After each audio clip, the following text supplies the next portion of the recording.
Armando Brunini, thank you so much for taking the time to talk to us today. Great pleasure.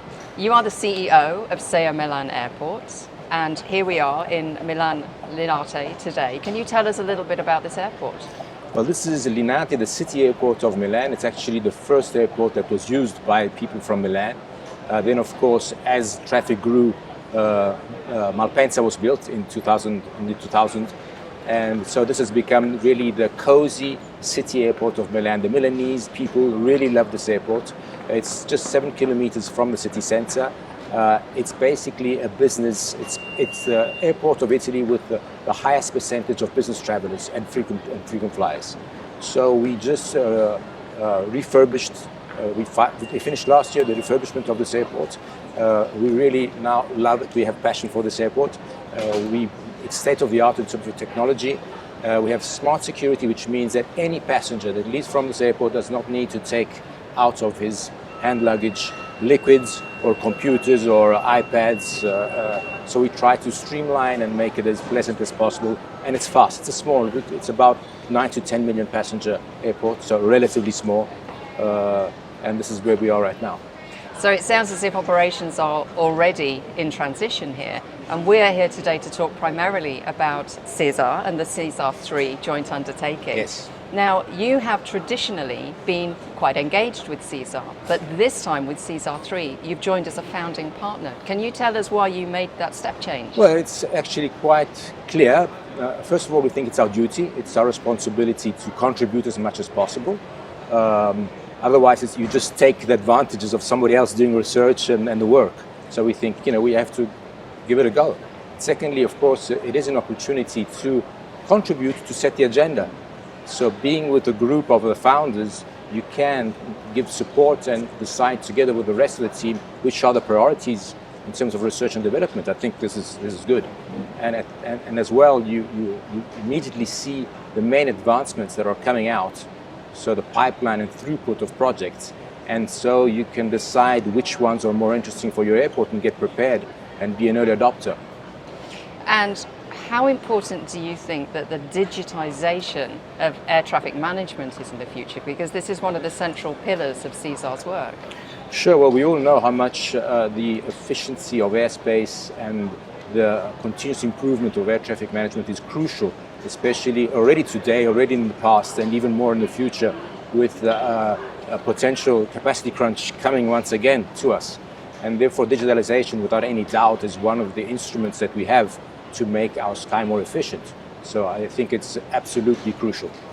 And that, of course, has an effect not only airside but landside, and that's one of the things that the SESAR 3 joint undertaking has changed, that now they're looking at landside operations and not just airside. Now, as an airport, that's got to be fundamental to your engagement, right? We're very happy of this move, of this change. We think that it's the right way forward. Our industry is very interconnected. It's a value change with many players, but it's all very interconnected. Especially if there's something happening landside, you'll feel the impact airside and vice versa. And so streamlining landside means, of course, a more efficient use of airside as well. And on the one hand. On the other hand, the passenger experience is very important for us. We can't forget that. And so also improving landside processes per se, we think is an important goal.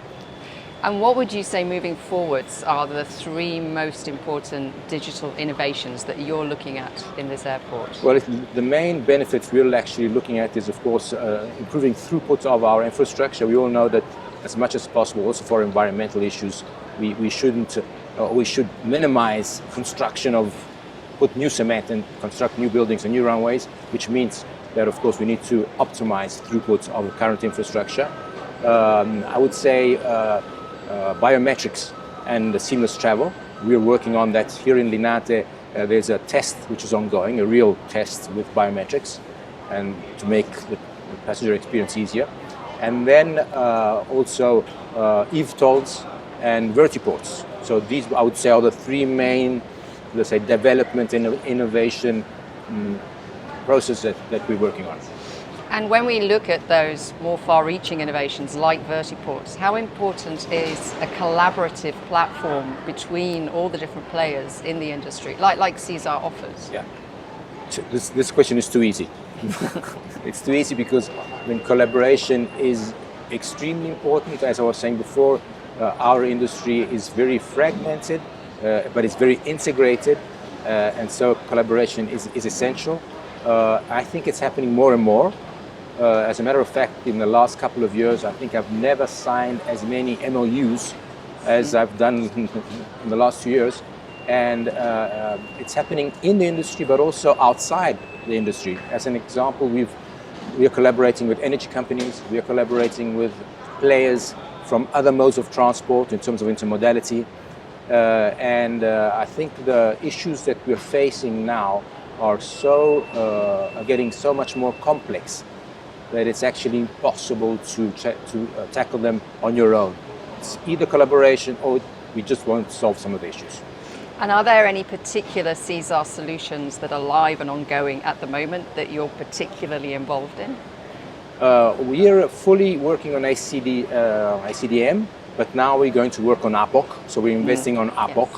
Yes. The investment is ongoing. We're already spending the money.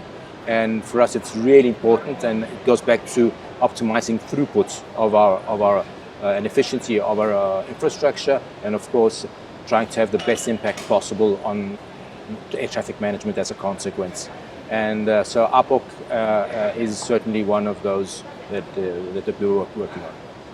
And if I could for a moment give you a crystal ball, what do you think this space that we're standing in now will look like in 2050?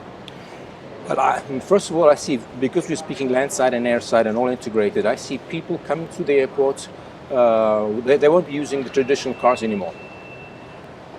In 2 weeks' time, we're going to open the metro station. So it's something happening very soon. And so I think it's the first airport in Italy with a metro station inside the airport, which will connect the city center like in 10 minutes.